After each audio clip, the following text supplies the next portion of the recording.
क्योंकि आप लोगों को सब मालूम है कि चीफ मिनिस्टर साहब की तबीयत भी नासाज है, इसलिए मैं कुछ ज़्यादा नहीं बोलते हुए यहाँ पर जितने भी आप जमा हैं, ये अल्लाह ताला की तरफ से फ़ैसला हुआ है। आज 10,000 हाजी हज कमेटी से और प्राइवेट टूर से जो जा रहे हैं, ये आपको अल्लाह के घर से आवाज़ आई है, अल्लाह ताला ने आप फैसला किया है कि आप लोग वहाँ पर जाकर काबतुल्लाह की ज़ियारत करेंगे और उसके साथ साथ मदीना मुनव्वरा की भी ज़ियारत करेंगे।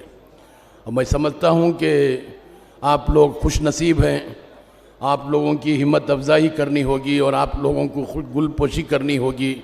आप लोग हमारे इस वतन से, वतन के एम्बेसडर बनकर आप लोग वहाँ पर जा रहे हैं। हमारे वतन से, वतन के लिए ये ख़ास साजिश के अंदर हम लोग आजकल इस माहौल में गुज़र रहे हैं।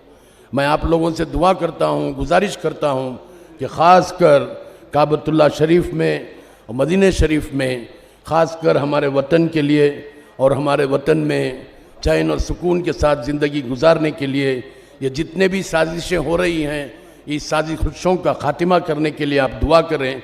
और उसके साथ साथ हमारे रियासत के लिए भी दुआ करें कि ये एक ऐसा शख्स जिसने सारे हिंदुस्तान के अंदर जब कभी भी अक़लियतों के साथ नाइंसाफ़ी होती है, बेबाक अगर कोई आवाज़ निकलती है तो कर्नाटका से सिद्धरामैया साहब की ज़ुबान से आवाज़ निकलती है।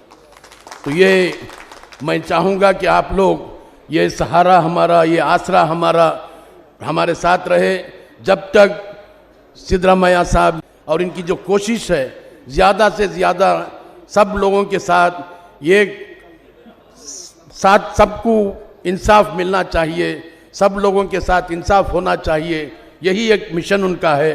और इंशाअल्लाह इस डायरेक्शन के अंदर, इस रास्ते के अंदर मैं समझता हूँ कि बहुत बड़ी कामयाबी मिलेगी। और हाल ही में आप लोगों ने देखा होगा काफ़ी चीज़ें हमारे सामने आ रही हैं, मैं उसका तज़किरा नहीं करूँगा, आप लोग सब जानते हैं। बस ये दुआ करें कि अल्लाह ताला सिद्धरामैया साहब को हयाती दे, सेहत दे, तंदुरुस्ती दे और हमारे इस रियासत के वज़ीर आला बनकर रहने के लिए आप दुआ करें। बस इन चंद अल्फाज के साथ मैं अपनी जगह लेता हूँ। अल्लाह हाफ़िज़।